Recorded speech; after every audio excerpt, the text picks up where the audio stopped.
बहुत बहुत स्वागत है दोस्तों आप सभी का। आज हम पढ़ेंगे क्लास 11th और पॉलिटिकल साइंस का जो आपका सैंपल पेपर है उससे हम विद सॉल्यूशन देखेंगे। ये आप एनुअल मोड एग्जामिनेशन कह लीजिए या फिर जो आपका टर्म 2 2021-22 होने वाला है उसके लिए, ठीक है। और इसकी जो आंसर की है यानी कि जो सॉल्यूशन है वो मैं आपको हिंदी और इंग्लिश दोनों ही मीडियम में सेंटेंस वाइज अच्छे तरीके से समझाने वाला हूँ, ठीक है। तो चलिए देखते हैं। सबसे पहले इसके पेपर पैटर्न की बात कर लेते हैं। तो पेपर पैटर्न में हम आपको पता ही होगा, टाइमिंग 2 घंटे की है, मैक्सिमम मार्क्स आपके 40 हैं। टोटल नंबर ऑफ सेक्शन आपके तीन होंगे। खंड का में आपके 2 मार्क्स के 8 प्रश्न होंगे और एक आपको चॉइस देखने को मिलेगी। क्वेश्चन में नहीं बल्कि क्वेश्चन के अंदर ही देखने को मिलेगी, ठीक है। थर्ड में क्या है, मतलब थर्ड पॉइंट है कि खंड है यानी सेक्शन बी में आपके जो है वो 4 अंक के 3 प्रश्न होंगे, 2 प्रश्न होंगे और एक जो है वो 4 मार्क्स का होगा मैप बेस्ड क्वेश्चन और 6 अंक के 3 क्वेश्चन सेक्शन सी में होने वाले हैं, ठीक है, यानी कि खंड गैप। अब हम देखते हैं क्वेश्चन आंसर को। तो देखिए, और इंग्लिश में इंस्ट्रक्शन आप यहाँ पे पढ़ सकते हैं। चलिए हम स्टार्ट करते हैं। सबसे पहला देखिए हमारा यहाँ पे सेक्शन ए आ जाता है, यानी कि खंड का है, 16 अंक का टोटल है। यहाँ पे देखिए प्रश्न नंबर 1 है, न्याय के प्रति विभिन्न अवधारणाओं का वर्णन कीजिए। यानी कि न्याय के प्रति आपको कम से कम नहीं तो 2 लोग जो हैं उनकी आपको यहाँ पे अवधारणाएं बतानी है। वैसे तो देखिए क्या होता है, जब एक नॉर्मल आप लाइन लिखेंगे कि स्वतंत्रता, समानता, न्याय, ये सभी ऐसे विषय होते हैं जिनकी अलग अलग परिस्थितियों में और अलग अलग विचारकों ने अपनी अलग अलग जो मान्यताएं हैं, जो परिभाषाएं हैं वो दी हैं। अब इसमें से कुछ विचारक हैं, हमें उसको देखना है कौन कौन से हैं। तो देखिए यहाँ पे 3 मैंने विचारक छांटे हैं, जिसमें से सबसे पहले हैं चीनी दार्शनिक कन्फ्यूशियस। ये क्या कहते हैं, ये कहते हैं, कन्फ्यूशियस कहते हैं कि गलत करने वाले को दंडित करना चाहिए और भले जो लोग हैं उनको पुरस्कृत करना चाहिए, इस तरह से न्याय की स्थापना की जा सकती है। सुकरात क्या कहते हैं, ये कहते हैं कि यदि सभी अन्यायी हो जाएंगे तो सुरक्षित कोई भी नहीं रहेगा, अर्थात जनता की भलाई सुनिश्चित करने के लिए हर व्यक्ति को उसका जो प्राप्य है, उसका जो वाजिब हिस्सा है वो दे देना चाहिए। जर्मनी जासी इमैनुअल कांट क्या कहते हैं, ये कहते हैं कि व्यक्ति की एक गरिमा होती है, एक सम्मान होता है, ठीक है, इसलिए हर व्यक्ति का प्राप्य क्या है उसे वो दिया जाए। और क्या है, विकास और लक्ष्य की पूर्ति के हेतु समान अवसर ये व्यक्ति के प्राप्य हैं, यानी कि ये उनके हक है कि उन्हें अवसर मिले ताकि वो अपनी प्रतिभा, अपना विकास, अपने लक्ष्य की पूर्ति कर सके, ठीक है। तो ये हो गए अब जो दार्शनिक है उनके विचार। तो क्वेश्चन नंबर फर्स्ट आपका कंप्लीट हो गया। अब इसी में देखिए अथवा में एक प्रश्न पूछा गया है कि न्याय में देरी होना अंधेर होने जैसा है।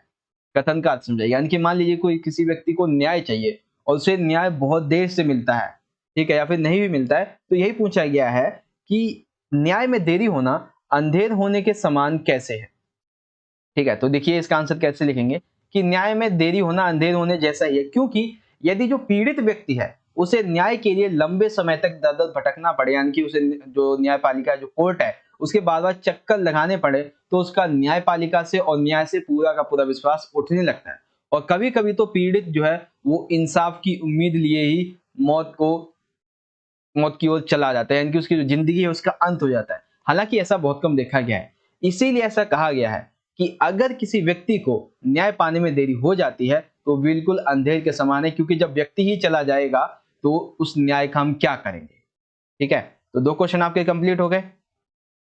अब समझिए इसे इंग्लिश में कैसे लिखेंगे। तो फर्स्ट इंग्लिश में है explain difference concepts toward justice, ठीक है। तो सबसे पहले क्या क्या है वो आप समझा दीजिए। उसके बाद जो कन्फ्यूशियस फिलोसोफर है उनके बारे में, सुकरात इनके बारे में, और जो इमैनुअल कांट है इन्होंने क्या कहा गया है इसके बारे में आप लिख देंगे। देखिए हिंदी में मैंने आपको समझा दिया है और इंग्लिश में यहाँ पे आप देख सकते हैं क्या क्या बातें लिखनी है आपको। इंग्लिश में है कि explain the meaning of the statement delay in justice is like a darkness, यानी कि न्याय में देरी अंधेर होने के समान है। इसे आप इस तरह से इजीली लिख देंगे, ठीक है बच्चों। तो question number first Hindi English दोनों में कंप्लीट हो गया। अब देखिए क्वेश्चन नंबर सेकंड है कि संसदीय समितियों से आप क्या समझते हैं एवं वित्तीय समितियों का वर्णन कीजिए। यानी कि आपको क्या लिखना है, संसदीय समितियों की परिभाषा और कोई 2 जो वित्तीय समितियां हैं उनके बारे में लिखना है। तो देखिए क्या होता है कि विभिन्न विधायी यानी कि जो संवैधानिक कार्य हैं, ठीक है, जो कानूनी कार्य उनको करने के लिए और दैनिक कार्यों के कामकाज के लिए संसदीय समितियों का गठन एक आम पहलू है, जो कि विभिन्न मामलों पर विचार विमर्श करता है एवं यह प्रशासनिक कार्य हैं उन पर नजर भी रखते हैं। अब वित्तीय समितियां 3 प्रकार की होती हैं। एक होती है लोक लेखा समिति। ये क्या करती है, ये देखती है कि भारत सरकार जो है उसका खर्चा नियम अनुसार हुआ है या नहीं, यानी कि जो तय किया गया था उसके अकॉर्डिंग हुआ है या नहीं हुआ है। फिर है प्राक्कलन समिति। ये देखती है कि भाई जो खर्चा दिया गया है सरकार को उसे हम कहां पर कम कर सकते हैं। और लोक उपक्रम समिति क्या करती है, ये देखती है कि जो सरकारी उद्योग है उनका जो व्यापार है वो सही रूप से चल रहा है या नहीं। इसलिए जितने भी जो गवर्नमेंट सेक्टर के जितने भी उद्योग होते हैं उनकी रिपोर्ट्स ये जांच करती है। ठीक है, तो समिति क्या होती है और 3 समितियां कौन कौन सी हैं जो कि आपको इसमें लिखना जरूरी है, लोक लेखा समिति, प्रकलन समिति और लोक उपक्रम समिति। अब देखिए इसे इंग्लिश में, तो इंग्लिश में क्वेश्चन पूछा जाएगा, what do you understand by the parliamentary committees and describe financial committees. तो सबसे पहले तो पार्लियामेंट्री जो कमिटी है वो क्या होती है, ये आंसर यहाँ पे लिखा होना चाहिए था। ठीक है, उसके बाद पब्लिक अकाउंट्स कमेटी क्या है और एस्टिमेट्स कमेटी क्या है, कमेटी ऑन पब्लिक अंडरटेकिंग्स ये क्या चीज होती है। तो इन्हीं सारी चीजों को यहाँ पे वर्णित किया गया है, डिस्क्राइब किया गया है। ये सारी चीजें आप यहाँ पे इजीली लिख पाएंगे। ठीक है, तो क्वेश्चन नंबर सेकंड भी आपका खत्म हो गया यहाँ पे। ठीक है, हिंदी और इंग्लिश में भी दोबारा से देख लीजिए, क्वेश्चन नंबर सेकंड ये है आपका यहाँ से। और अब हम चलते हैं क्वेश्चन नंबर थर्ड की तरफ। थर्ड बच्चों बहुत ही इजी सा प्रश्न है, इसके लिए मैं आपको एक और अच्छी चीज बताऊंगा। देखिए क्या प्रश्न है, पहले ये देखिए, भारत के प्रधानमंत्री के लिए क्या क्या योग्यताएं होनी चाहिए। तो देखिए प्रधानमंत्री हो या राष्ट्रपति हो उसके लिए कुछ जो है अहम 3 से 4 योग्यता वो याद रखिएगा। सबसे पहला, भारत का नागरिक होना चाहिए, किसी भी लाभ के पद पर आसीन नहीं होना चाहिए, पागल व दिवालिया नहीं होना चाहिए, साथ ही साथ किसी न्यायालय के द्वारा वह सजा प्राप्त नहीं होना चाहिए और लाभ के पद पर आसीन नहीं होना चाहिए। ये तीनों चीजें बच्चों जो है एक ब्रह्मास्त्र है। आप इन तीनों चीजों को चाहे प्रधानमंत्री हो या फिर जो राष्ट्रपति हो उसकी योग्यता में डाल देंगे। अब देखिए भारतीय संविधान में कहीं भी भारत के प्रधानमंत्री पद के लिए कोई योग्यता नहीं दी गई है, ये याद रखिएगा। लेकिन हाँ, अगर देखिए क्या होता है कि जिसको भी प्रधानमंत्री बनना है उसके लिए संसद का सदस्य होना अनिवार्य होता है। तो एक संसद के सदस्य होने के लिए जो योग्यता होती है वो यहाँ पे बताई गई। उसके लिए आयु चाहिए, मिनिमम आयु जो है वो 25 वर्ष होनी चाहिए। और कोई यदि व्यक्ति प्रधानमंत्री तथा सभी मंत्रियों के लिए संसद का सदस्य होना अनिवार्य है। यदि वो संसद का सदस्य हुए बिना कोई व्यक्ति मंत्री या फिर प्रधानमंत्री बन भी जाता है तो उसे 6 महीने के अंदर यानी 6 महीने के भीतर ही संसद या किसी भी सदन, उच्च या निम्न सदन के जो सदस्य उसके रूप में निर्वाचित होना पड़ेगा, अन्यथा उसे अपने पद से इस्तीफा देना पड़ेगा। ठीक है, तो ये होती है प्रधानमंत्री पद के लिए योग्यताएं। अब इसे इंग्लिश में समझ लीजिए, what should be the position of prime minister of India. ठीक है, फॉर द पोस्ट ऑफ, एक सेकेंड, एक्चुअली यहाँ पे क्वेश्चन में व्हाट शुड बी पोजीशन नहीं, यहाँ पे होना चाहिए था क्वालिफिकेशंस। ठीक है, क्वेश्चन में थोड़ी सी मिस्टेक है, यहाँ पे क्वालिफिकेशन होना चाहिए था कि what should be the qualifications of prime minister of India. तो क्वालिफिकेशंस क्या क्या हो सकते हैं, सिटीजन होना चाहिए, मिनिमम एज ये होनी चाहिए, ये सारी जो है बातें यहाँ पे देख सकते हैं। क्वेश्चन में मिस्टेक है, what should be the position of prime minister of India qualifications. ठीक है, क्वालिफिकेशंस इसमें आएगा कौन कौन सी क्वालिफिकेशन होनी चाहिए। ओके, सो थर्ड कंप्लीट हो गया आपका। फोर्थ देखते हैं, फोर्थ में पूछा गया बच्चों, समानता के तत्व लिखिए। तत्व यानी कि विशेषताएं आपसे पूछी गई हैं। तो विशेषताएं क्या होती हैं कि विशेष अधिकारों की अनुपस्थिति, अर्थात समाज में व्याप्त जितने भी विशेष अधिकार हैं उन्हें समाप्त करना होगा, जिससे अन्य लोगों को उनके जो अधिकार हैं वो उन्हें मिल सके। समाज में सभी को विकास के समान अवसर उपलब्ध कराए जाने चाहिए, यानी कि विशेष अधिकार समाप्त कर दो और सभी के लिए समान अवसर प्राप्त होने चाहिए। सभी व्यक्तियों के लिए जो न्यूनतम आवश्यक पूर्ति के लिए अवसर होते हैं वो उन्हें मिलने चाहिए, यानी कि अवसर की जो समानता है वो उन्हें मिलनी चाहिए। तर्क संगत यानी कि एक ऐसा भेदभाव जो सही हो वैसा भेदभाव किया जाए तो ठीक है, यानी कि तर्कसंगत भेदभाव तथा समानों में समानता और असमानों में असमानता, यानी कि जो जैसा है उसके साथ यदि हम वैसा बर्ताव कर देते हैं तो ये समानता हो जाएगी अकॉर्डिंग टू समानता की विशेषताएं।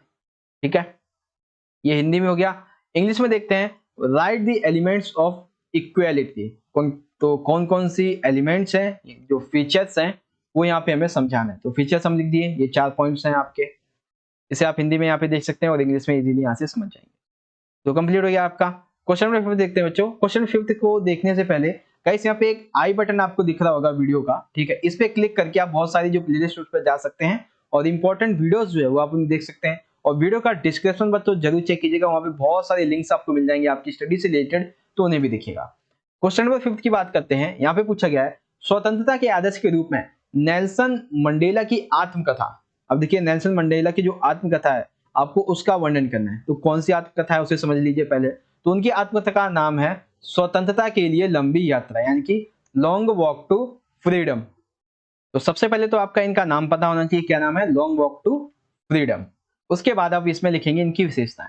तो दक्षिण अफ्रीका में रंगभेद, नस्लवाद, इसके साथ व्यक्तिगत संघर्ष, गोरों के शासन के अकेलेपन की नीतियां, लोगों का उनके प्रति विरोध, उनका अपमान, उनकी कठिनाइयां, पुलिस की क्रूरता, इन सभी के बारे में इस किताब में बताया गया है, जो कि उनकी आत्मकथा है। विशेष बात यह है इस किताब की कि इसमें काले और गोरों के संग जो विद्रोह है उसके बारे में तो बताया गया है, साथ ही साथ जो श्वेत लोग थे यानी कि यूरोपीय लोग, उनके बारे में भी बताया गया है। तीसरा लिखेंगे कि दक्षिण अफ्रीका के सभी लोगों को आजादी दिलाने के लिए, उनको बाधाओं को दूर करने के लिए एवं अन्याय के खिलाफ संघर्ष के लिए इन्होंने 28 साल जो थे वो अपने जेल में बिताए थे। नेल्सन मंडेला जी ने 28 साल, और उन्होंने स्वतंत्रता प्राप्त करने के लिए, जेल जाने के लिए उन्होंने अपने पसंदीदा खेल, मुक्केबाजी, अच्छे अच्छे कपड़े पहना, संगीत, इन सभी चीजों को छोड़ दिया था। तो इसीलिए हम इन्हें पढ़ते हैं क्योंकि इन्होंने जो दक्षिण अफ्रीका है उसमें रंग भेद की नीति को खत्म करने के लिए जो अपना योगदान दिया है, उसी योगदान की वजह से आज हम इन्हें अपनी किताबों में पढ़ रहे हैं। तो ये हो गया आपका हिंदी में। इंग्लिश में समझेंगे, describe Nelson Mandela's autobiography as an ideal of freedom. तो Nelson Mandela's autography as an ideal of freedom, long walk to freedom यानी कि लॉन्ग जर्नी टू फ्रीडम। अब क्या क्या यहाँ पे जो पॉइंट्स हैं, आपको 3 पॉइंट्स लिखने हैं, वो यहाँ पे मैंने आपको बता दिए हैं हिंदी में भी और इंग्लिश में भी। ठीक है, समझ में आ गया आप सभी को? तो क्वेश्चन नंबर 5 हमारे यहाँ पे कंप्लीट हो जाता है। क्वेश्चन नंबर 6 देखते हैं बच्चों। 6 काफी छोटा सा है और काफी इंपॉर्टेंट है कि न्यायपालिका और संसद के बीच कोई 4 विवाद के मुद्दे लिखिए। तो 4 विवाद के कौन से मुद्दे हैं वो हमें समझाना है। तो देखिए, न्यायपालिका और संसद के बीच में बेसिकली 2 है, एक है निजी संपत्ति, एक है मौलिक अधिकार। निजी संपत्ति और मौलिक अधिकार दोनों एक दूसरे से जुड़े हुए। अब समझिए कैसे। पहला है कि निजी संपत्ति के अधिकार का दायरा क्या होगा। इन दोनों के बीच में इस बात को लेकर विवाद होता रहता है कि निजी संपत्ति का जो दायरा है वो क्या हो सकता है। साथ ही साथ मौलिक अधिकारों को सीमित करने की शक्ति, उन्हें प्रतिबंधित करने की शक्ति, साथ ही साथ उन्हें समाप्त करने की जो शक्ति है वो संसद की क्या है, इसके प्रति जो संसद है वो न्यायपालिका से हमेशा बात करती रहती है। ये भी एक विवाद का कारण है। संसद के द्वारा संविधान में संशोधन करने की जो शक्ति है उसका क्या दायरा है। संसद जो है वो नीति निर्देशक तत्वों को लागू करने के लिए क्या ऐसे कानून बना सकती है जो मौलिक अधिकारों को प्रतिबंधित करे। उसके बाद आ जाता है संपत्ति का अधिकार। ये एक अलग पॉइंट है। संपत्ति के अधिकार के प्रति संसद क्या कहती है। संसद के विचार ये हैं कि संपत्ति रखने के अधिकार पर वो कुछ प्रतिबंध लगाना चाहती है, जैसे कि जो भूमि सुधार कानून है वो लागू किए जा सके। लेकिन न्यायालय कहता है कि संसद मौलिक अधिकारों में संशोधन के द्वारा भी संशोधन के द्वारा भी मौलिक अधिकारों को सीमित नहीं कर सकती है। तो 4 पॉइंट हो गए, कौन कौन से। निजी संपत्ति का दायरा, मौलिक अधिकारों को संशोधन, ठीक है, संविधान द्वारा संविधान में संशोधन करने की शक्ति का क्या दायरा होगा, नीति निर्देशक तत्व और संपत्ति का अधिकार। तो ये है कुछ विवाद के मुद्दे। अब समझ लीजिए इसे इंग्लिश में। तो इंग्लिश में क्वेश्चन आएगा, right any 4 issue dispute between the judiciary and the parliament. तो कौन कौन से, सबसे पहले पार्लियामेंट, मतलब जुडिशरी एंड पार्लियामेंट में जो इश्यू है ऑफ डिस्प्यूट के लिए वो कौन कौन से हैं। एक तो प्रॉपर्टी को लेकर, ठीक है, फंडामेंटल राइट्स को लेकर, और जो अमेंडमेंट ऑफ जो कॉन्स्टिट्यूशन है उसके आप क्या उसमें छेड़छाड़ कर सकते हैं इसको लेकर, संपत्ति के दायरे को लेकर, और जो नीति निर्देशक तत्व हैं उनको लेकर। ये सारे पॉइंट्स जो है वो इसमें बताए गए हैं। समझ में आ गया आप सभी को हिंदी और इंग्लिश दोनों में ही। चलिए एक बार दोबारा से देख लीजिए आप सभी। क्वेश्चन नंबर 6 बात करते हैं बच्चों क्वेश्चन नंबर 7 की। बहुत ही आसान सा, बहुत ही छोटा प्रश्न है, संसद के प्रमुख कार्य क्या है। तो देखते हैं संसद के प्रमुख कार्य। सबसे पहला तो यह है कि संसद जो है वो संविधान में संशोधन कर सकती है, हमें पता है। केंद्र और राज्य स्तर पर ये कानून भी बना सकती है, ये भी ठीक है। सरकार जो है वो बड़े पद पर आसीन अधिकारियों को नियुक्ति संसद क्या करती है, राष्ट्रपति, उपराष्ट्रपति और जो भी प्रधानमंत्री वगैरह होते हैं उनकी नियुक्ति में और उनको अपदस्थ करने का अधिकार भी इसके पास होता है। विभिन्न तरीकों से कार्यपालिका पर यह नियंत्रण रखती है। यानी कि देखिए, संसद के बहुत सारे कार्यों में क्या हो जाएगा, यहाँ पे आप बहुत सारे कार्य भी लिख सकते हैं। सबसे पहला संविधान में संशोधन, कानून बनाना, अधिकारियों की नियुक्ति करना, उन्हें पद से हटाना, विभिन्न तरीकों के निर्माण करना, बजट पेश करना, ये सारी चीजें आप यहाँ पे पॉइंट्स में डाल देंगे। ठीक है, इंग्लिश में पूछेगा what are the main functions of parliament. तो कौन कौन से फंक्शंस हैं पार्लियामेंट के वो आपको बताने हैं। तो यहाँ पे देख सकते हैं ये 4 फंक्शंस हैं। इसके अलावा भी आप चाहें तो 2-3 इसमें और ऐड कर सकते हैं। ठीक है, तो आपको समझ में आ गया आपका यहाँ पे ये क्वेश्चन नंबर 7। अब बात करते हैं क्वेश्चन नंबर 8 की, जो कि आपका सेक्शन ए का सबसे आखिरी प्रश्न है। ठीक है, क्वेश्चन नंबर 8 में पूछा गया है प्राकृतिक असमानता तथा समाजजनिक असमानता को स्पष्ट कीजिए। तो प्राकृतिक असमानता क्या होती है? देखिए, लोगों की जन्मजात विशेषताओं और योग्यताओं का परिणाम मानी जाती है। यानी कि प्राकृतिक असमानता क्या है? ये लोगों के जन्म से जुड़ी हुई है और ये प्रकृति के द्वारा दी जाती है, इसलिए इन्हें बदला भी नहीं जा सकता है। लोगों में उनकी विभिन्न विभिन्न क्षमता, प्रतिभा और उनके अलग अलग चयन के कारण पैदा होती है। यानी कि जो लोगों के अंदर प्राकृतिक असमानता है वो उनकी क्षमताओं के कारण, उनके प्रतिभा के कारण ही पैदा होती है। ठीक है, अब समझिए आप समाज जनित जैसे कि नाम से पता चल रहा है, जिन्हें समाज ने पैदा किया। समाज में अवसरों की असमानता होने का सबसे बड़ा जो कारण है वो ये है कि एक समूह दूसरे समूह का शोषण कर लेता है। ठीक है, यानी कि ये ताकतवर है, ये छोटे छोटे समूह है तो ये इनका शोषण कर लेता है, तो इसी वजह से जो सामाजिक असमानता है वो फैल जाती है। उसके बाद समाज में जो लोग हैं वो बौद्धिक कार्य करने वाले लोगों को शारीरिक कार्य करने से अधिक महत्वपूर्ण लाभ प्रदान करते हैं। यानी कि एक टीचर है, एक मजदूर है, तो लोग क्या करते हैं, इससे ज्यादा सम्मान देते हैं और इससे सम्मान नहीं देते हैं। यही चीज यहाँ पे भी समझाई गई है। ठीक है, तो ये होती है समाज जनित और ये वाले ऊपर की प्राकृतिक जनित। ठीक है, तो अब आपको ये समझ में आ गया। अब इसे समझिए इंग्लिश में। तो इंग्लिश में लिखेंगे explain natural inequality and social inequality.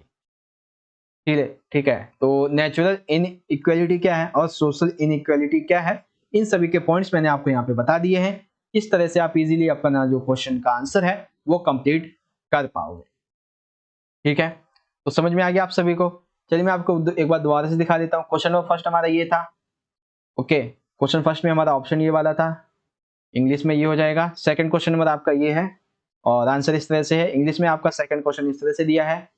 Third question आपका ये था, देख लिया होगा आपने। ओके, उसके बाद थर्ड ये है आपका यहाँ पे। फोर्थ आपका ये वाला हो जाएगा, हिंदी में भी इंग्लिश में भी। एंड क्वेश्चन नंबर फिफ्थ आपका यहाँ पे हो जाएगा ये वाला, और उसके बाद इंग्लिश में यहाँ पे हो जाएगा। देन सिक्स जो है वो ये रहा आपका क्वेश्चन एंड इंग्लिश में ये है। उसके बाद हिंदी में question number 7 in English, question number 8 in Hindi, question number 8 in English. तो अराउंड हमने देखा जाए तो 17 से 18 मिनट में आपका सेक्शन ए कंप्लीट कर लिया। बात करते हैं बच्चों सेक्शन बी की। अब सेक्शन बी में देखिए आपके 4 मार्क्स के जो है वो 3 प्रश्न आपसे पूछे जाएंगे। ठीक है, 4 मार्क्स के 3 प्रश्न, जिसमें 2 क्वेश्चन हैं आपके कौन से, नॉर्मल क्वेश्चन, और एक 4 मार्क्स है बच्चों मैप बेस्ड। तो सबसे पहले हम देखते हैं जो 2 क्वेश्चन हमारे पूछे गए उनके बारे में। तो देखते हैं सबसे पहला प्रश्न क्या है। सबसे पहला प्रश्न आप देख सकते हैं यहाँ पे, कार्यपालिका का अर्थ समझाते हुए भारत में संसदीय कार्यपालिका का वर्णन कीजिए। यानी कि कार्यपालिका क्या है और भारत में कौन सी कार्यपालिका है उसके बारे में समझाना है। तो देखिए कार्यपालिका का मतलब क्या होता है। तो कार्यपालिका जो है वो सरकार का एक ऐसा अंग होता है जो विधायिका यानी कि संसद के द्वारा स्वीकृत जो नीतियां होती हैं, जो कानून होते हैं, उनको लागू करने का जिम्मेदार होते हैं। तो आपने देखा होगा भारतीय संविधान में जो शक्तियां उसको 3 भागों में बांटा गया है। एक जो विधायिका है, ठीक है, ये क्या करती है, ये कानूनों का निर्माण करती है। और जो कार्यपालिका ये क्या करती है, उस कानून को लागू करती है। और जो न्यायपालिका है वो क्या करती है, उसके जो वाद विवाद होते हैं उसको जो लेकर जो विवाद विवाद है, जो झगड़े वगैरह होते हैं उसको सुलझाती है। तो तीनों का ही अपना काम अलग अलग है। और कार्यपालिका में केवल राष्ट्रपति, प्रधानमंत्री या फिर मंत्री नहीं होते, ये तो होते ही हैं, साथ ही साथ जो पूरा का पूरा ढांचा होता है, प्रशासनिक ढांचा, जिसमें आप यूपीएससी, आईएएस, आईपीएस, ये सभी जो सदस्य होते हैं वो भी सम्मिलित होते हैं। अब भारत में कार्यपालिका की अगर हम बात करें तो देखिए ऐसे लिखेंगे कि भारतीय संविधान में जो कार्यपालिका का स्वरूप है वो संसदीय है, यानी कि संसदीय स्वरूप है, जो कि कहां से लिया गया है, ब्रिटेन संविधान से।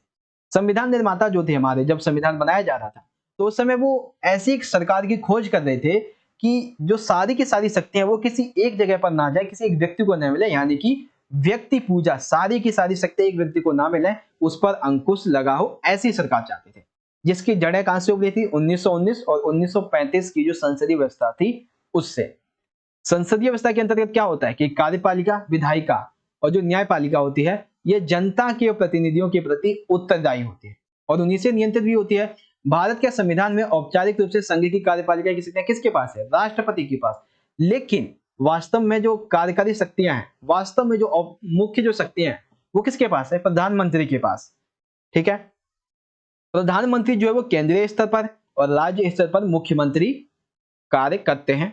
राज्यों के स्तर पर राज्यपाल होते हैं, मुख्यमंत्री होते हैं और मंत्री परिषद मिलकर एक कार्यपालिका बनाते हैं, और देश स्तर पर जो प्रधानमंत्री होते हैं और सांसद जो होते हैं वो मिलकर एक कार्यपालिका बनाते हैं। ठीक है, तो आपको यहाँ पे समझ में आ गया क्वेश्चन नंबर 9 कार्यपालिका कहते किसे हैं और भारत में संसदीय कार्यपालिका का विकास कैसे हुआ है इसके बारे में। अब समझना चाहें तो इसे आप इंग्लिश में यहाँ से इजीली समझ सकते हैं। Explain the meaning of executive, describe the parliamentary, यानी कि पार्लियामेंट्री एग्जीक्यूटिव इन इंडिया। तो सबसे पहले एग्जीक्यूटिव है क्या, एग्जीक्यूटिव इन इंडिया कैसे इसके पॉइंट्स लिखेंगे वो मैंने आपको यहाँ पे दिखा दिए हैं। ठीक है, ये सारे पॉइंट्स हैं, आप इसमें लिख देंगे। तो इस तरह से आपको ये समझ में आ गया आपका क्वेश्चन नंबर 9, 4 मार्क्स का आपका क्वेश्चन था ये, एंड आई होप आपको समझ में आ गया होगा। क्वेश्चन नंबर 10 देखते हैं बच्चों। 10 में पूछा गया है कि सामाजिक न्याय को स्थापित करने के कोई 2 तरीकों की विवेचना कीजिए, यानी कि सामाजिक न्याय को यदि स्थापित करना है तो ऐसे कौन से 2 तरीके हैं वो हमें समझाइए। तो सामाजिक न्याय के जितने भी तरीके हैं वो एक दूसरे से जुड़े हुए हैं। 3 तरीके हैं जिसमें से मैं आपको अभी 2 समझाने वाला हूं। ठीक है, तो कौन कौन से देखेंगे। सबसे पहला तरीका देखिए यहाँ पे है समान लोगों के प्रति समान व्यवहार, यानी कि एक जैसे लोगों के प्रति एक जैसा व्यवहार। मतलब कि देखिए सभी मनुष्यों में, यानी कि सभी मनुष्य जो व्यक्ति हैं वो मनुष्य होने के नाते सभी व्यक्तियों को कुछ समान शारीरिक विशेषताएं होती हैं, अतः वे समान अधिकार के समान बर्ताव के अधिकार, यानी कि सभी व्यक्ति एक जैसे ही हैं तो उन्हें कुछ अधिकार मिलते हैं, इसलिए वो समान बर्ताव के अधिकार है। इसके तहत सभी व्यक्तियों को आवश्यक जो अधिकार है उसमें जीवन जीने का अधिकार, स्वतंत्रता का अधिकार और संपत्ति का अधिकार ये सम्मिलित होते हैं। इसमें समाज के अन्य सदस्यों के साथ साथ समान अवसरों के उपभोग करने का सामाजिक अधिकार तथा मताधिकार जैसे राजनीतिक अधिकार ये भी सम्मिलित होते हैं। यानी कि एक व्यक्ति के अगर हम अधिकारों की बात कर लें तो उसमें उसके जीवन जीने का, स्वतंत्रता, संपत्ति का अधिकार, ठीक है, समान अवसर, सामाजिक अधिकार, मताधिकार ये सभी सम्मिलित होते हैं। लोगों के साथ चाहे वो वर्ग, जाति, नस्ल, लिंग इनके आधार पे कभी भेदभाव नहीं किया जाना चाहिए। उन्हें काम और क्रियाकलाप के आधार पे जांचा जाना चाहिए, ना कि इस आधार पे कि वे किस समुदाय से संबंधित है। जैसे कि मान लीजिए कोई एक व्यक्ति पत्थर तोड़ने वाला है और एक है पिज्जा बांटने वाला, तो उनका जो कौशल है और जो मेहनताना है वो इस आधार पे मिलना चाहिए कि वो व्यक्ति कार्य क्या कर रहा है। अब जैसे कि यदि स्कूल में अब एक देखिए एक पत्थर तोड़ने वाला है, एक पिज्जा बांटने वाला है, तो दोनों के काम अलग अलग हैं। तो इसके काम के हिसाब से 10 रुपए, इसके काम के हिसाब से 8 या फिर जो 12 रुपए जो तय किए वो मिलने चाहिए। वहीं यदि स्कूल में पुरुष शिक्षक को महिला शिक्षक से अधिक वेतन मिलता है तो ये अनुचित है। यानी कि मान लीजिए ये जो मेल है, ठीक है, इसको 10,000 रुपए मिलते हैं स्कूल में, और ये जो फीमेल है, ठीक है, ये जो फीमेल है इससे उसी के 9,000 मिलते हैं, तो ये चीज जो है वो अनुचित है। तो ये चीज यहाँ पे बताया गया कि यदि एक जैसा काम एक जैसे व्यक्ति कर रहे हैं तो उन्हें वैसा ही मेहनताना भी दिया जाना चाहिए, ना कि ये देखा जाना चाहिए कि वो पुरुष है या फीमेल है या फिर वो किस समुदाय से संबंध रखता है। ठीक है, तो आपको समझ में आ गया आपका ये वाला क्वेश्चन, क्वेश्चन नंबर 10। सामाजिक न्याय को स्थापित करने के 2 तरीके, पहला आपको समझ में आ गया। अब समझिए समानुपातिक न्याय को। समानुपातिक न्याय का मतलब यहाँ पे क्या है, किसी विशेष स्थिति में हर व्यक्ति के साथ समान बर्ताव का सिद्धांत अन्याय हो सकता है। यानी कि मान लीजिए कोई एक ऐसी स्थिति है जिसमें सभी के साथ अगर हम समान न्याय करें तो ये गलत होगा। कैसे होगा, उदाहरण के लिए देखिए परीक्षा में शामिल होने वाले जो सभी विद्यार्थी हैं अगर उनको बराबर अंक दे तो ये गलत होगा। बिल्कुल सही बात है कि मान लीजिए 10 बच्चे हैं, अब 10 बच्चे की बुद्धि सबकी अलग अलग है और हम इन सभी को 40 में से अगर हम 39 मार्क्स दे देते हैं तो ये सभी के लिए गलत होगा। ठीक है, अब इसीलिए कहा गया है कि प्रत्येक विद्यार्थी को उसकी मेहनत, कार्य कौशल के आधार पर अंक दिए जाने चाहिए। मान लीजिए अब 10 व्यक्ति हैं, 10 बच्चे हैं, किसी को उसने जैसा अच्छा लिखा है, अगर अच्छा नहीं लिखा है तो 10 मार्क्स दे दिए 40 में से, ठीक है, और किसी ने अच्छा लिखा है तो आपने उसे 38 दे दिए, 39 दे दिए। अब ये चीज जो है वो ये यहाँ पे ठीक रहेगी कि समानुपातिक न्याय दिया जाना चाहिए उसकी कार्य, उसकी मेहनत, उसके कौशल के आधार पे। समाज में न्याय के लिए समान बर्ताव के सिद्धांत का समानुपातिक न्याय के साथ संतुलन बैठना जरूरी होता है। ठीक है, किसी भी काम के लिए वंचित मेहनत, कौशल, संभावित खतरे आदि कारकों को ध्यान में रखते हुए अलग अलग काम के लिए अलग अलग पारिश्रमिक निर्धारण न्याय संगत होता है। यानी कि कोई व्यक्ति जो है वो मान लीजिए एक नॉर्मल सी फैक्ट्री है, किसी भी कोई फैक्ट्री है या फिर कोई रेडी वगैरह बेचता है तो उस हिसाब से उसको पैसे दिए जाने चाहिए। और एक व्यक्ति जो वो खानों में काम करता है, बड़ी बड़ी फैक्ट्री मशीन चलाता है, तो उस हिसाब से उसे ज्यादा पैसे मिलने चाहिए। तो यही चीज समानुपातिक न्याय के अंतर्गत यहाँ पे बताई गई है। तो समझ में आ गया बच्चों आपको क्वेश्चन नंबर 10 कि सामाजिक न्याय को स्थापित करने के 2 तरीके कौन कौन से हो सकते हैं। ठीक है, सबसे पहले समान लोगों के प्रति समान व्यवहार, उसके बाद समानुपातिक न्याय। अब आ जाता है इंग्लिश में, discuss any two ways to establish social justice, the methods of establishing social justice are related to each other which is as follows। तो सबसे पहले इक्वल ट्रीटमेंट ऑफ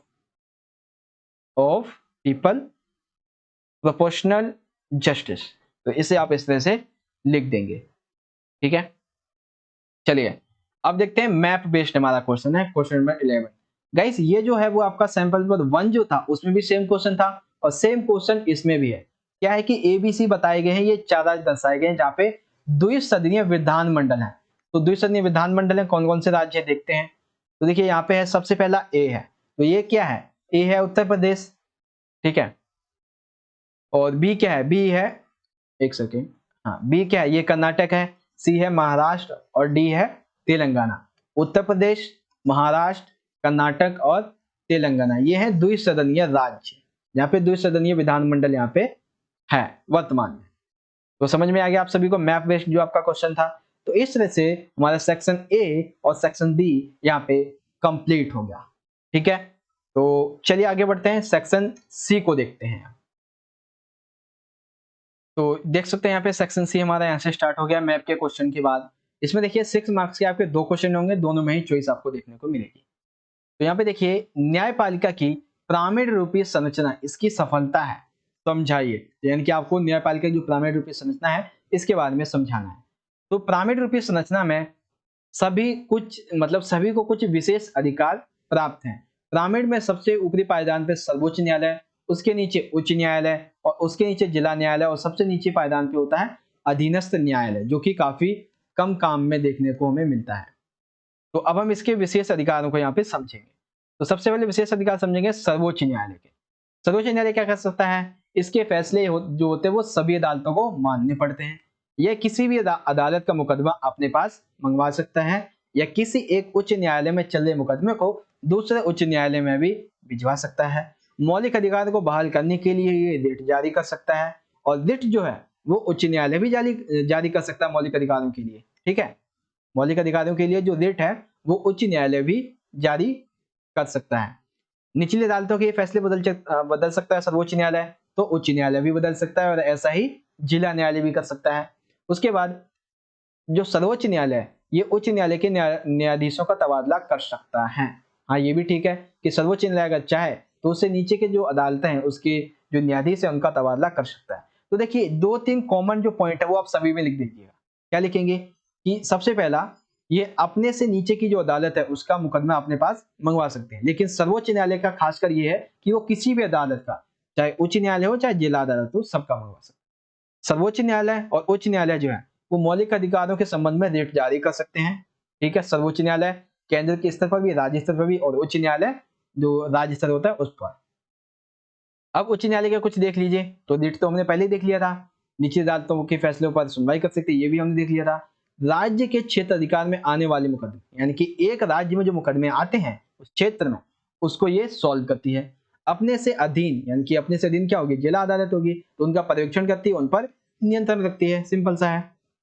फिर आता है जिला अदालत, ये क्या करती है, एक जिले में, ठीक है, मान लीजिए जो 5-6-7 गांव है, इन गांव को मिलाकर एक जो जिला बनता है, इसमें जो मुकदमे होते हैं उनकी सुनवाई करती है। निचली अदालत यानी कि अधीनस्थ न्यायालय के जितने भी मामले होते हैं उन पर सुनवाई कर सकते हैं। गंभीर किस्म के आपराधिक मामलों में भी सुनवाई कर सकती है, जो कि जिला स्तर पर यदि होते हैं तो। और अधीनस्थ न्यायालय का काम क्या होता है, फौजदारी और दीवानी किस्मों के मुकदमे, यानी कि किसी ने चोरी कर ली है, किसी ने किसी के फल चुरा लिए, किसी का मोबाइल चुरा लिया, तो ऐसे जो मुकदमे वो अधीनस्थ न्यायालय में देखे जाते हैं। तो न्यायपालिका की पिरामिड रूपी संरचना आपको समझ में आ गई, सर्वोच्च न्यायालय, उच्च न्यायालय और जिला न्यायालय। अब हम बात करते हैं इसके अथवा वाले प्रश्न की। अथवा में पूछा है कि न्यायपालिका की स्वतंत्रता को बनाए रखने के लिए संविधान में कौन कौन से प्रावधान किए गए हैं। तो न्यायपालिका की स्वतंत्रता को बनाए रखने के लिए संविधान में बहुत सारे प्रावधान किए गए हैं। सबसे पहले तो इसकी योग्यता की हम बात करेंगे। तो एक व्यक्ति के लिए यदि उसे न्यायाधीश बनना है तो न्यायाधीश के बनने हेतु उसे वकालत का अनुभव होना चाहिए, कानून का विशेषज्ञ होना चाहिए। उसे राजनीति में महारत हासिल हो या ना हो इससे कोई फर्क नहीं पड़ता है, बस उसे वकालत और कानून का विशेषज्ञ होना चाहिए, क्योंकि उसे न्याय करना है। तो कानून और वकालत इसके बारे में अगर उसे अनुभव नहीं होगा तो वो कैसे न्याय करेगा। राजनीति आती है कोई बात नहीं, लेकिन न्याय करना तो नहीं आएगा उसे। ठीक है, तो अब समझिए आगे न्यायाधीशों की नियुक्ति के संबंध में प्रावधान। एक तो योग्यता हो गई, अब प्रावधान कौन कौन से हैं। तो न्यायाधीशों की नियुक्ति के अधिकार जो है वो राष्ट्रपति को दिए गए। इस संबंध में राष्ट्रपति जरूरत पड़ने पर मुख्य न्यायाधीश तथा अन्य न्यायाधीशों से परामर्श भी ले सकता है कि किस न्यायाधीश को हम नियुक्त करें और किस को हमें हटा देना चाहिए। उसके बाद आती है इसके पद की सुरक्षा। इसका क्या मतलब है। तो न्यायाधीशों के पद को सुनिश्चित किया गया है एवं इन्हें कोई भी उनके पद से जब तक ये है उससे नहीं हटा सकता है। उनको पद से हटाने की प्रक्रिया को बहुत ही जटिल बनाया गया है। यदि अतिक्रमण और अयोग्यता यानी कि महाभियोग की क्रिया के द्वारा ही उससे पूर्व आशय का प्रस्ताव संसद के दोनों सदनों में 2/3 बहुमत से पारित होना चाहिए, तभी हम जो न्यायाधीश है उसको पद से हटा सकते हैं। एक चीज मैं आपको यहाँ पे बताऊं बच्चों, जो महाभियोग होता है, ठीक है, महाभियोग जो शब्द है वो किसको पद से हटाने के लिए उपयोग होता है। वो सिर्फ और सिर्फ जो राष्ट्रपति होता है उसको पद से हटाने के लिए होता है। अब उसके अलावा जितने भी सरकारी अधिकारी हैं अगर उनको हमें पद से हटाना है तो उसके लिए हम बेशक से महाभियोग कहें, लेकिन लिखना हमें ये पड़ेगा संसद की कार्यवाही के द्वारा। ठीक है, हम महाभियोग शब्द केवल राष्ट्रपति के लिए उपयोग करेंगे, लेकिन अगर कोई किसी और को हटाया जाना है तो हम कह सकते हैं कि संसद की कार्यवाही के द्वारा। हालांकि मतलब महाभियोग ही है, लेकिन संसद की कार्यवाही के द्वारा। उसके बाद आ जाता है पर्याप्त वेतन एवं भत्ता।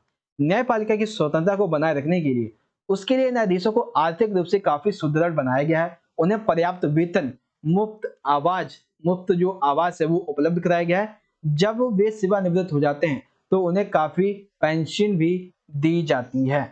ठीक है, तो पर्याप्त वेतन और भत्ता भी उन्हें मिलता है। सेवानिवृत्ति के पश्चात वकालत करने पर प्रतिबंध, यानी कि भारतीय संविधान सेवानिवृत्त होने पर जो न्यायाधीश होते हैं वो भारत के किसी भी क्षेत्र में वकालत की अनुमति उन्हें नहीं मिलती है, क्योंकि पेंशन आपको मिल ही रही है और अब आपकी एज हो चुकी है, अब आप वकालत नहीं कर सकते। कार्य प्रणाली के संबंध में प्रावधान। न्यायपालिका की स्वतंत्रता को बनाए रखने के लिए उसकी कार्य प्रणाली के नियमन हेतु नियम बनाने का अधिकार भी स्वयं कार्यपालिका जो न्यायपालिका उसे दिया गया है। यानी कि न्यायपालिका जो अपनी स्वतंत्रता को बनाए रखने के लिए, अपनी कार्य प्रणाली को अच्छा बनाने के लिए, अपने अधिकारों के लिए स्वयं जो अधिकार है वो न्यायपालिका को ही मिला। लेकिन शर्त यह है कि जो नियम है वो संसद के द्वारा निर्मित विधि के अंतर्गत होने चाहिए और इस पर राष्ट्रपति के हस्ताक्षर भी होने चाहिए। तो इस तरह से जो एक न्यायाधीश होती है, मतलब न्यायपालिका होती है, उसकी स्वतंत्रता यहाँ से सुनिश्चित हो जाएगी। योग्यता क्या क्या होनी चाहिए, नियुक्ति के संबंध में प्रावधान क्या है, पद की सुरक्षा कैसे की गई है, उनसे कैसे हटाया जा सकता है, पर्याप्त वेतन एवं भत्ता दिया गया है, सेवानिवृत्ति के पश्चात रिटायरमेंट के बाद आप वकालत नहीं कर सकते हैं, और कार्य प्रणाली के संबंध में जो प्रावधान दिया गया है उसके बारे में सारे पॉइंट आप यहाँ पे लिख देंगे। तो क्वेश्चन नंबर 12 आपका यहाँ पे खत्म हो गया है सेक्शन सी का। अब हम बात करेंगे क्वेश्चन नंबर 13 के। तो देखते हैं भाई क्वेश्चन नंबर 13 में क्या पूछा गया है। पहले उससे पहले इंग्लिश में समझ लीजिए क्या है। द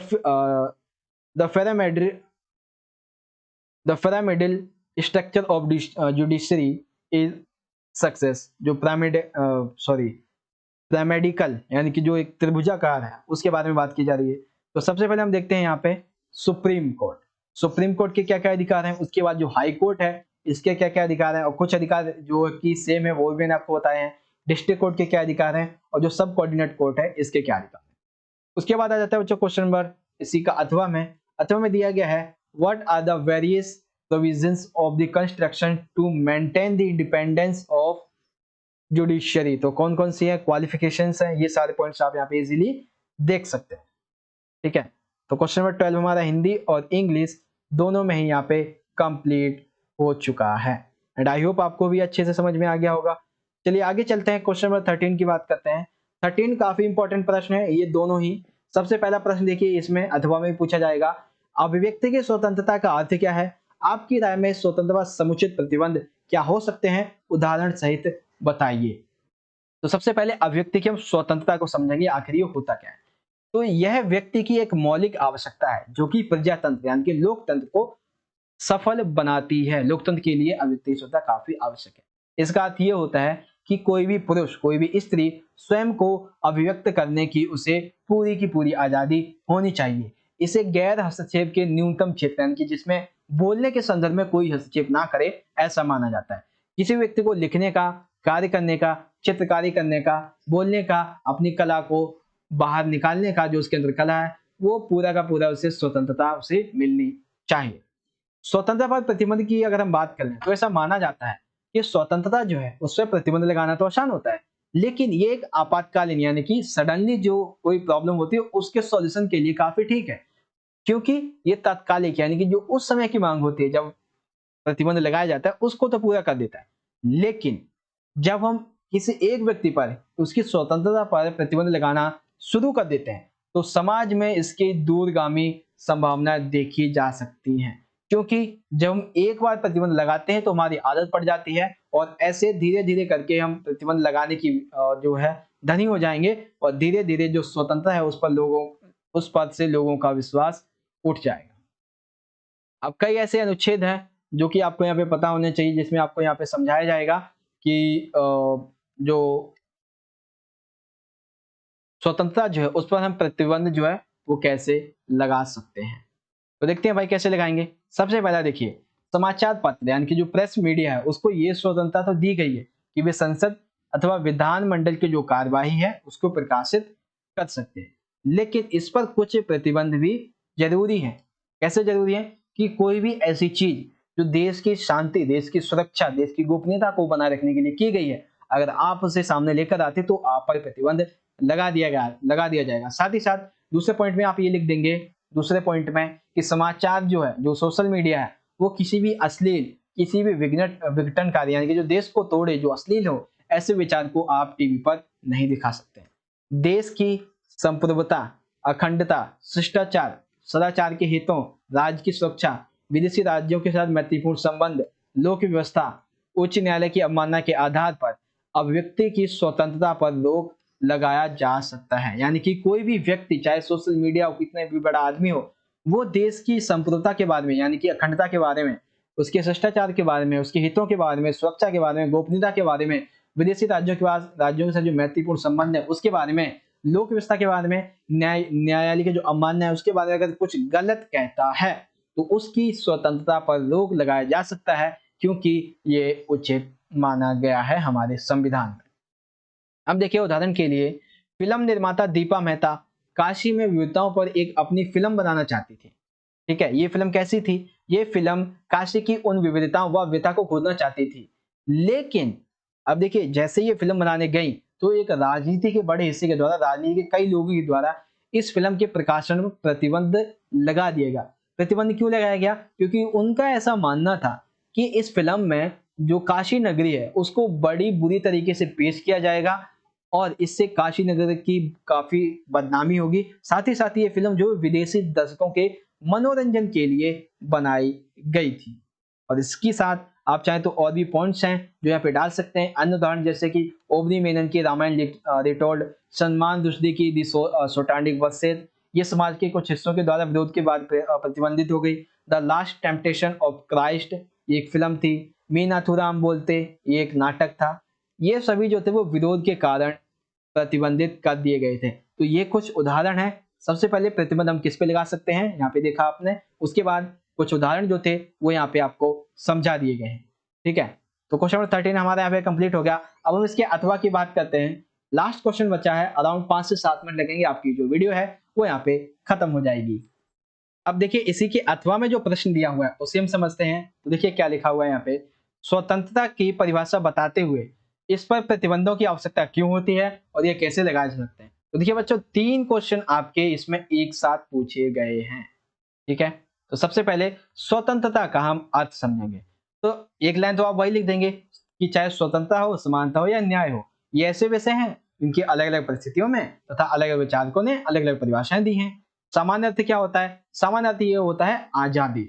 इसलिए यहाँ पर स्वतंत्रता का अर्थ है व्यक्ति पर बाहरी प्रतिबंधों का अभाव, यानी कि उस पर किसी भी प्रकार का प्रतिबंध ना हो। यदि किसी भी व्यक्ति पर बाहरी नियंत्रण, बाहरी दबाव नहीं होगा और वे बिना किसी पर निर्भर हुए अपने निर्णय ले सकेगा, स्वयं तरीके से व्यवहार कर सकेगा, तभी वह व्यक्ति स्वतंत्र माना जाएगा। लेकिन और साथ ही साथ जो स्वतंत्रता है इसके सामान्य अर्थ में स्वतंत्रता को प्रतिबंधों, सीमाओं के अभाव के रूप में माना जाता है। इसे मानव को जो चाहो यानी कि वह जो चाहे सो करे, इसका उसे अधिकार दे देता है। तो ये होता है स्वतंत्रता का अर्थ। अब इस पर देखिए हम प्रतिबंध क्यों लगाते हैं। प्रतिबंध क्यों लगाने से पहले स्रोत समझिए कौन कौन से स्रोत है। तो सबसे पहला स्रोत है कि बलपूर्वक या फिर सरकारी कानून के द्वारा, यानी कि कोई ताकतवर व्यक्ति है वो इन छोटे छोटे लोगों पर वो अपनी स्वतंत्रता का यदि हनन करते हैं तो उन पर प्रतिबंध लगाया जा सकता है। साथ ही साथ सरकारी कानून के द्वारा इन सभी पर प्रतिबंध लगाया जा सकता है। सामाजिक और आर्थिक असमानता के द्वारा भी इन पर प्रतिबंध लगाया जा सकता है, जैसे कि दक्षिण अफ्रीका में रंग व्यवस्था थी, सामाजिक असमानता थी, इसी वजह से वहां पर सामाजिक असमानता कैसी थी, काले और गोरों को लेकर। तो सामाजिक और आर्थिक असमानता भी काफी मायने रखती है। फिर बात करते हैं कि इस पर प्रतिबंध लगाना जरूरी क्यों है। तो स्वतंत्रता जिसका अर्थ होता है आजादी, इसलिए इसका यहाँ पर स्वतंत्रता का अर्थ है व्यक्ति पर बाहरी प्रतिबंधों का अभाव होता है, लेकिन यहाँ पर प्रतिबंध भी आवश्यक है। क्यों आवश्यक है? ताकि दूसरे व्यक्ति के जो अधिकार हैं उसकी पूर्ति की जा सके, टकराव की जो स्थिति है उसे रोका जा सके, सीमित संसाधनों के उचित जो बंटवारे हैं उसके लिए, सार्वजनिक कल्याण के लक्ष्य की प्राप्ति के लिए। तो देखिए बहुत सारे हैं यहाँ पे, आपको समझ में आ गए होंगे अभी तक। क्या क्या? दूसरे व्यक्ति के अधिकारों की पूर्ति की जा सके, टकराव की स्थिति को रोका जा सके, साथ ही साथ हिंसा, विवाद ऐसे जो मामले हैं उनको रोका जा सके, जो संसाधन है उनका उचित बंटवारा किया जा सके, सार्वजनिक कल्याण किया जा सके, मुक्त समाज में अपने विचारों को बनाए रखने के लिए, जीवन जीने के जो तरीके उनको विकसित करने के लिए। कई बार ऐसा होता है कि मान लीजिए जो असहमति होती है, जो लड़ाई होती है, वो खुले रूप में दिखाई दे जाती है। जैसे लड़ाई के लिए तैयार, चालान करते समय सड़क पर क्रोध निकालना, पार्किंग, जमीन आदि पर ऐसे विषयों पर लड़ने जब हम लड़ते हैं तो ऐसी स्वतंत्रता पर प्रतिबंध लगाए जा सकते हैं। क्यों? क्योंकि ये जो है वो हिंसा और विवाद को काफी बढ़ावा देते हैं, इसलिए। तो क्वेश्चन नंबर जो आपका 13 था उसका ये हिंदी में कंप्लीट हो गया। अब समझिए इसे इंग्लिश में। तो इंग्लिश में कैसे लिखेंगे? इंग्लिश में यहाँ पे नीचे आएगा अभी, हाँ ये रहा। तो right mean by freedom of expression, what in your opinion would be reasonable restrictions of this freedom, explain with example. तो सबसे पहले एक्सप्रेशन लिख देंगे, रिस्ट्रिक्शन क्या है वो लिख देंगे, जो इंपॉर्टेंट पॉइंट्स है बाकी के वो यहाँ से लिख लीजिए। उसके बाद explaining the definition of freedom, why are these restrictions needed and how can restrictions be imposed. तो सबसे पहले मीनिंग ऑफ फ्रीडम लिख देंगे हम यहाँ पे। उसके बाद freedom which means freedom, so here freedom means absence of external restrictions on the individual but restriction is also necessary। तो कौन कौन से restrictions हैं? उसके बाद following are the sources of restrictions in freedom। तो कौन कौन से वो सोर्स है जिसके द्वारा आप इस जो फ्रीडम है उस पर जो रिस्ट्रिक्शंस हैं वो लगा सकते हैं बड़ी ही आसानी से। तो इस तरह से हमारी आज की वीडियो बच्चों यहाँ पे खत्म हो जाती है, जिसमें आपको यहाँ पे समझ में आ गया होगा आपका सैंपल क्वेश्चन पेपर और सभी क्वेश्चन आंसर मैंने बहुत ही अच्छी तरीके से आपको हिंदी और इंग्लिश में समझा दिए। गाइस अगर आपको वीडियो अच्छी लगी हो तो लाइक कीजिएगा, ज्यादा से ज्यादा इस वीडियो को अपने सभी दोस्तों के साथ शेयर कर दीजिएगा। हम मिलेंगे आपसे अगली वीडियो में, तब तक के लिए आप पढ़ते रहिए, इस वीडियो को ज्यादा से ज्यादा दोस्तों के साथ शेयर कर दीजिए ताकि वो भी अच्छे मार्क्स गेन कर सकें। मिलेंगे अगली वीडियो में, तब तक के लिए आप पढ़ते रहिए और अपना ख्याल रखिए। धन्यवाद। जय हिंद, वंदे मातरम।